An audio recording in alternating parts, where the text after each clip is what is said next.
अस्सलामुअलैकुम दोस्तों, मैं हूं आपका होस्ट मोहम्मद फैसल और आप देख रहे हैं हमारा YouTube channel Pakistan crypto signals.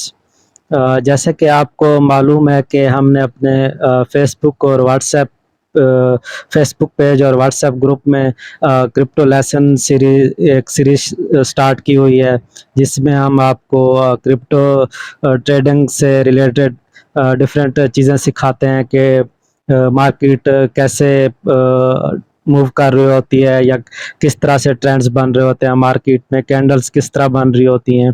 तो हमने अपने फेसबुक पेज और व्हाट्सएप ग्रुप में अब तक तकरीबन 15 लेसन्स कर लिए हैं, लर्निंग लेसन्स हैं। और जो एक से लेकर जो 14 तक लेसन्स हैं वो हमारे फेसबुक पेज और व्हाट्सएप ग्रुप में है। और जो जो 15 नंबर लेसन्स है वो यूट्यूब पर भी अवेलेबल है हमारे चैनल पर। और मैं कोशिश करूँगा कि जो लेसन्स हमारे फेसबुक पेज और व्हाट्सएप ग्रुप में है उनको 2 से 3 वीडियो में समराइज़ करके वीडियो बनाकर मैं आपको यूट्यूब पर दिखा सकूँ। तो आज का जो हमारा पहला लेसन क्रिप्टो लेसन नंबर 1 है, मार्केट अप ट्रेंड और बुलिश ट्रेंड। तो हमें कैसे पता लगेगा कि मार्केट अप ट्रेंड में है या बुलिश ट्रेंड में है? कोई भी ट्रेड लेने से पहले आपको ये इस चीज़ का लाज़मी पता होना चाहिए कि मार्केट में अभी कौन-सा ट्रेंड चल रहा है। आया कि मार्केट अप ट्रेंड में है या बुलिश ट्रेंड में है या फिर डाउन ट्रेंड में है। तो हमेशा कोशिश करें किसी भी ट्रेंड को हायर टाइम फ्रेम में चेक करें, वो 4 आवर टाइम फ्रेम में हो या फिर 1 डे टाइम फ्रेम में या फिर 1 वीक टाइम फ्रेम में। इन टाइम फ्रेम की कैंडल्स को देखें। अगर आप बुलिश ट्रेंड या अप ट्रेंड की बात करें तो आपको इस ट्रेंड में 2 चीज़ें देखने को मिलेंगी। एक तो ये कि मैं आपको दिखा देता हूँ। एक तो इसमें ये होगा कि मार्केट हायर हाइज और हायर लोज बना रही होगी। ये देखें, ये कैंडल्स हायर हाई, फिर ये हायर लोज। मीन के एक दफ़ा कैंडल ऊपर जा रही होती है, फिर कैंडल नीचे आ रही होती है। ये देखें, पहले यहाँ से हायर हाई बनाया कैंडल्स ने और उसके बाद फिर कैंडल्स ने यहाँ से दोबारा नीचे आई और हायर लोज बनाया। तो जब भी मार्केट हायर हाइज और हायर लोस बना रही हो, जैसे यहाँ यहाँ फिर higher highs higher lows, higher highs higher lows, तो इसका मतलब है कि मार्केट अप ट्रेंड में है। अच्छा, इस बुलिश ट्रेंड में जो मार्केट है ना, उस वो 2 तरह से मूव कर रही होती है। एक ऊपर जा रही होती है, जैसे कि आप ये देख सकते हैं, एक ऊपर की तरफ जाती है, हायर हाई बनाती है, फिर थोड़ा डाउन आती है, हायर लो बनाती है। जो जब मार्केट ऊपर जाती है, जो ऊपर की कैंडल्स हैं, जो ऊपर जाते हुए जो कैंडल बनती है, उसको कहते हैं इम्पल्सिव मूव। और जो हायर लो की तरफ आ रही होती है कैंडल, जैसे ये नीचे आती हैं, इसको कहते हैं रिट्रेसमेंट मूव या फिर करेक्टिव मूव भी कहते हैं। तो जब भी आपने ट्रेड लेनी हो किसी बुलिश ट्रेंड में या अप ट्रेंड में, तो आप जैसे ही मार्केट इसमें रिट्रेसमेंट मूव में आती है या करेक्टिव मूव में आती है, हायर लो बनाती है, तो यहाँ से आप एंट्री लेंगे। और आप यहाँ पर फ्यूचर लॉन्ग की एंट्री भी ले सकते हैं और स्पॉट की एंट्री भी ले सकते हैं। और यहाँ पर एंट्री लेंगे, इस जगह पे एंट्री ले लेंगे। और और फिर जैसे ही मार्केट हायर लो से हायर हाई की तरफ जाएगी, तो आप यहाँ पर एग्जिट ले सकते हैं। तो 2 तरह से मूव कर रही होती है, इम्पल्सिव मूव, ये इम्पल्सिव मूव, फिर रिट्रेसमेंट मूव, फिर इम्पल्सिव मूव, फिर रिट्रेसमेंट मूव, फिर इम्पल्सिव मूव, फिर रिट्रेसमेंट मूव। तो हमेशा आपने रिट्रेसमेंट मूव में एंट्री लेनी है। और जब इम्पल्सिव मूव में हायर हाई बनेगा तो आपने ट्रेड से एग्जिट हो जाना है। और कोशिश करनी है कि हायर टाइम फ्रेम में इन सारी कैंडल्स को या किसी भी ट्रेंड को हायर टाइम फ्रेम में देखें, 1 डे टाइम फ्रेम में, 4 आवर टाइम फ्रेम में या फिर 1 वीक टाइम फ्रेम में। उसके बाद बात करते हैं जी क्रिप्टो लेसन नंबर 2 की, मार्केट डाउन ट्रेंड और बेयरिश ट्रेंड। हमें कैसे पता लगेगा कि मार्केट डाउन ट्रेंड में है या बेयरिश ट्रेंड में है? सबसे पहले आपने टाइम फ्रेम सेलेक्ट करना है, 4 आवर या 1 डे टाइम फ्रेम। तो आपने कैंडल्स को देखना है। अगर तो कैंडल्स लोअर हाइज और लोअर लोस बना रही हैं, मैं आपको दिखा देता हूँ। ये देखें, ये ये लोअर हाइस, फिर लोअर लोज, फिर लोअर हाइस, लोअर लोज, फिर लोअर हाइस, फिर लोअर लोज। तो जब जब कहीं भी कैंडल्स लोअर हाइस और लोअर लोज बना रही हूँ, तो इसका मतलब होगा कि मार्केट डाउन ट्रेंड में है या बेरिश ट्रेंड में है। तो यहाँ पर आप शॉर्ट की फ्यूचर शॉर्ट की ट्रेड ओपन कर सकते हैं, या अगर आपने कोई स्पॉट की ट्रेड ली हुई है तो इसका मतलब होगा कि आप इसमें इस जो स्पॉट की ट्रेड है इसमें से एग्जिट हो जाए। तो जैसे बुलिश ट्रेंड में होता है कि मार्केट में एक इम्पल्सिव मूव होता है और एक रिट्रेसमेंट मूव होता है, इसमें भी ऐसे ही होता है। एक इम्पल्सिव मूव होता है, फिर रिट्रेसमेंट मूव होता है, फिर एक इम्पल्सिव मूव होता है, फिर एक रिट्रेसमेंट मूव होता है, फिर एक इम्पल्सिव मूव होता है, फिर एक रिट्रेसमेंट मूव होता है। तो अगर आपने इसमें फ्यूचर शॉर्ट की ट्रेड लेनी है तो हमेशा हमेशा रिट्रेसमेंट मूव जब रिट्रेसमेंट मूव में आएंगी कैंडल्स, तो तब आपने फ्यूचर शॉर्ट की ट्रेड लेनी है। जैसे कि अब जैसे इसने यहाँ पर लोअर हाइज बनाया, फिर लोअर लोस की तरफ आया, फिर जैसे ही ये रिट्रेसमेंट मूव में आएगी, यहाँ पे लोअर हाइस बनाएगी, तो यहाँ पे आपने दोबारा फ्यूचर शॉर्ट की एंट्री लेनी है। फिर जैसे ये लोअर लोस की तरफ आएगी, यहाँ पे आपने एग्जिट हो जाना है।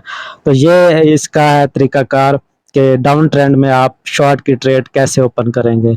तो हमेशा कोशिश करनी है कि हायर टाइम फ्रेम में किसी भी ट्रेंड को हायर टाइम फ्रेम में चेक करें।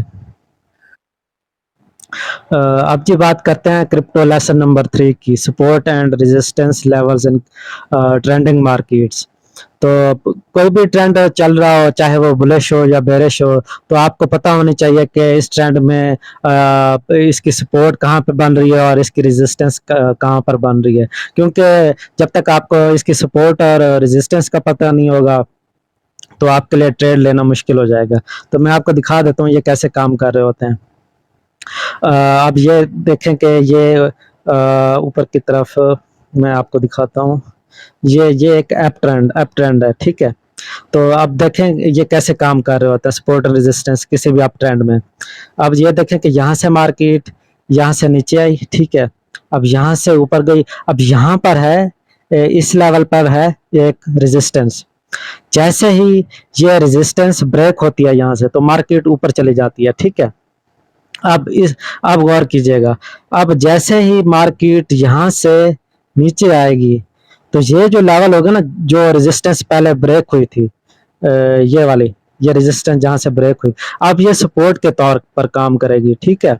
तो यहाँ पे इस पॉइंट पर आप एंट्री ले सकते हैं। इस पॉइंट, ये एक सपोर्ट होगी और यहाँ से आप एंट्री ले सकते हैं फ्यूचर लॉन्ग की या स्पॉट की, ठीक है। तो अब जहां से ये अब यहाँ से ये ऊपर की तरफ जाएगी इस सपोर्ट से, ठीक है। अब जहां से ये बाउंस बैक हुई थी पिछले रेजिस्टेंस से, यहाँ से ये अब रेजिस्टेंस के तौर पर काम करेगी, ये वाला पॉइंट रेजिस्टेंस के तौर पर काम करेगा। तो ये पॉइंट सपोर्ट के तौर पर काम करेगा। यहाँ से जैसे मार्केट जाएगी, अगर ये वाली रेजिस्टेंस ब्रेक हो जाती है, तो ये फिर ऊपर चली जाएगी, और फिर जब ये वापस आएगी, तो जहां जो जिस लेवल से ये रेजिस्टेंस ब्रेक हुई थी, अब वो सपोर्ट का काम करेगी। तो इस पॉइंट पर आप दोबारा एंट्री ले सकते हैं। तो ये स्विंग पॉइंट्स होते हैं। इनका मतलब होता है कि जो पिछली रेजिस्टेंस ब्रेक हुई है, नेक्स्ट टाइम पे जब वो प्राइस दोबारा कैंडल्स उस प्राइस को टच करेंगी, तो वो सपोर्ट के तौर पर काम करेंगी। और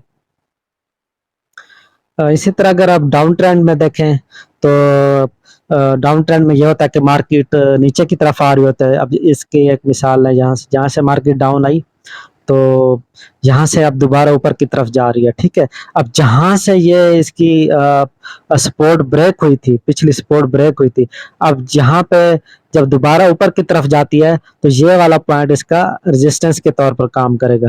तो यहाँ से मार्केट दोबारा फिर नीचे आएगी, ठीक है। तो ये आप चीज ध्यान में रखिएगा कि डाउन ट्रेंड में सपोर्ट और रेजिस्टेंस कैसे काम कर रही होती है, और अप ट्रेंड में सपोर्ट और रेजिस्टेंस कैसे काम कर रही होती है। और अगर किसी चीज की समझ ना आ रही हो, तो आप कमेंट्स में बता सकते हैं, वो फिर मैं दोबारा भी आपको समझा दूंगा वीडियो बनाकर। अब आते हैं जी क्रिप्टो लेसन नंबर 4 की तरफ, importance of trend lines in trending markets. तो कोई भी मार्केट हो, चाहे वो बुलिश हो या बेरिश हो, तो आपको एक ऐसा स्विंग पॉइंट चाहिए होता है कि जहाँ से मार्केट की जो डायरेक्शन है वो चेंज हो रही होती है, ताकि आपको पता चले कि यहाँ से मार्केट अप जाएगी या यहाँ से मार्केट डाउन जा सकती है। तो तो इसका सबसे अच्छा जो तरीका होता है कि वो आप ट्रेंड लाइंस ड्रा करके आप उसकी एक सपोर्ट या रेजिस्टेंस देख लें कि इसकी सपोर्ट और रेजिस्टेंस ट्रेंड लाइन पर कहाँ बन रही है, और ट्रेंड लाइन आपको एक बहुत अच्छी सपोर्ट और रेजिस्टेंस बताती हैं। तो मैं आपको बता दिखा देता हूँ कि ये कैसे ड्रा करनी होती हैं। तो आपने कम से कम 2 से 3 पॉइंट्स को इस तरह मिलाना होता है कि बिल्कुल एक लीनियर लाइन हो। जैसे कि यहाँ आपको पिक्चर में भी नजर आओगे, ये देखिए ऐसे 2 से 3 पॉइंट्स को इस तरह मिलाना है, और ये हमेशा अपने हायर टाइम फ्रेम में बनानी है, 4 आवर या 1 डे टाइम फ्रेम में। ये आपको अच्छी सपोर्ट रेजिस्टेंस प्राइस बताएंगी।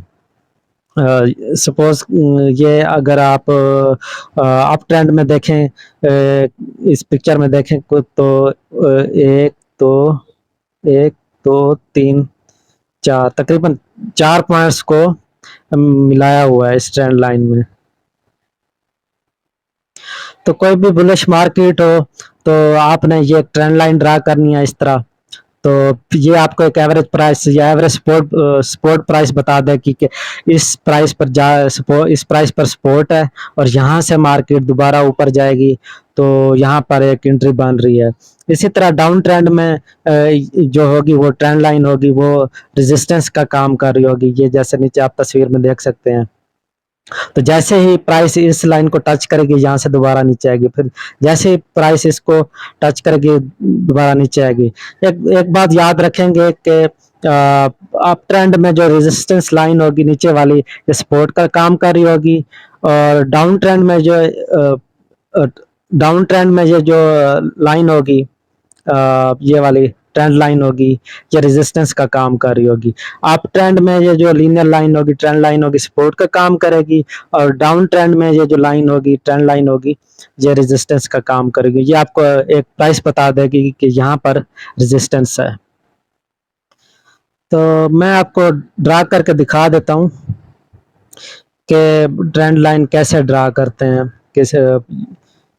ये एक बीटीसी का चार्ट है 4 आवर टाइम फ्रेम का। तो मैं आपको ट्रेंड लाइन ड्रा करके दिखाता हूँ। कम से कम आपने 2 पॉइंट्स को मिलाना होता है, और ज़्यादा आप 5 6 7 को भी मिला सकते हैं। तो ये देखें, ये आपने इस तरह एक 2 से 3 पॉइंट्स को मिलाना होता है। तो ये आपको एक एवरेज प्राइस बता रहे होते हैं, सपोर्ट की प्राइस बता रही होती है। तो अगर आप देखें तो ये जो पॉइंट है ना, मैं आपको दिखाता हूँ, 1 मिनट। ये पॉइंट, ये वाला, तो ये प्राइस आपको बता रहे हैं कि ये एक सपोर्ट है, और यहाँ से मार्केट इस सपोर्ट ट्रेंड लाइन को टच करके जो है मार्केट ऊपर जा सकती है। इसी तरह अगर आपने रेजिस्टेंस की ट्रेंड लाइन ड्रा करनी है, तो आप ड्रा कर सकते हैं। मैं दिखा देता हूँ। तो अगर आपने रेजिस्टेंस के लिए एक ट्रेंड लाइन ड्रा करने की, आपको पता चले कि यहाँ पर एक रेजिस्टेंस है, यहाँ से मार्केट डाउन आ सकती है, तो आपने इस तरह 2 से 3 ऐसे पॉइंट्स को टच करना है। तो ये आपको ऐसे एक एवरेज प्राइस बता देगी कि यहाँ पर इस जगह से मार्केट इस पॉइंट को टच करके मार्केट डाउन आ सकती है। तो ट्रेंड लाइंस लाजमी ड्रा किया करें किसी भी ट्रेड लेने से पहले, क्योंकि ये आपको एंट्री और एग्जिट की एक बहुत ही अच्छी प्राइस बता रही हो। अब बात करते हैं जी क्रिप्टो लेसन नंबर 5 की, कि रेंजिंग मार्केट्स क्या होती हैं। जैसे कि पहले मैंने बताया कि मार्केट या अप ट्रेंड में होती है, जिसमें हायर हाइज और हायर लॉस बन रहे होते हैं। इसी तरह डाउन ट्रेंड में या बेरिश ट्रेंड में लोअर हाइज और लोअर लॉस बन रहे होते हैं। लेकिन रेंजिंग मार्केट्स में ऐसा नहीं होता। मैं रेंजिंग मार्केट्स बुलिश ट्रेंड में तो ये होता है कि मार्केट ऊपर जाती है, फिर थोड़ी सी डाउन आती है, फिर ऊपर जाती है, फिर थोड़ी सी डाउन आती है, फिर ऊपर जाती है। और डाउन ट्रेंड में होता है कि मार्केट थोड़ी सी डाउन आती है, फिर ऊपर जाती है, फिर डाउन आती है, फिर ऊपर जाती है, फिर डाउन आती है। लेकिन रेंजिंग जो मार्केट्स होते हैं उसमें ऐसा नहीं होता। रेंजिंग मार्केट्स में ऐसा होता है कि जब भी रेंजिंग मार्केट होगी ना, तो एक मार्केट एक रेजिस्टेंस और एक सपोर्ट के दरमियान ही घूमती रहेगी। तो जब भी इस तरह की मार्केट आपको नजर आए, तो आपने स्टॉप लॉस के साथ सपोर्ट पर एंट्री लेनी है और रेजिस्टेंस से थोड़ी देर पहले ट्रेड से एग्जिट हो जाना, फिर दोबारा सपोर्ट पे एंट्री लेनी है, रेजिस्टेंस से थोड़ी सी नीचे आपने एग्जिट हो जाना है। ठीक है। इसी तरह अगर आपने फ्यूचर की ट्रेड लेनी है, तो सपोर्ट पर आपने फ्यूचर लॉन्ग की ट्रेड ले सकते हैं, रेजिस्टेंस से थोड़ा पहले आप लॉन्ग की ट्रेड से एग्जिट हो सकते हैं। अगर शॉर्ट की लेनी है, तो यहाँ पे जो अ, इसकी जो रेजिस्टेंस है, यहाँ पे यहाँ पे यहाँ पर एंट्री लेनी है और सपोर्ट से थोड़ा पहले एग्जिट हो जाना है। तो ये रेंजिंग मार्केट्स होती हैं जिसमें प्राइस एक ही सपोर्ट और रेजिस्टेंस के दरमियान घूमती रहती है, ना ऊपर आ रही होती है, ना सपोर्ट से नीचे जा रही होती है, ना रेजिस्टेंस से ऊपर जा रही होती है। अब बात करते हैं जी crypto lesson number 6, choppy markets. Choppy markets क्या होती हैं? आपको पता है कि जैसे ट्रेंड अप में या बुलिश ट्रेंड में मार्केट हायर ऊपर ऊपर जाती है, फिर ऊपर जाती है, फिर ऊपर जाती है। इसी तरह डाउन ट्रेंड में डाउन डाउन डाउन डाउन आ रही होती है। इसी तरह जो रेंजिंग मार्केट्स होती हैं, तो उसमें मार्केट एक सपोर्ट और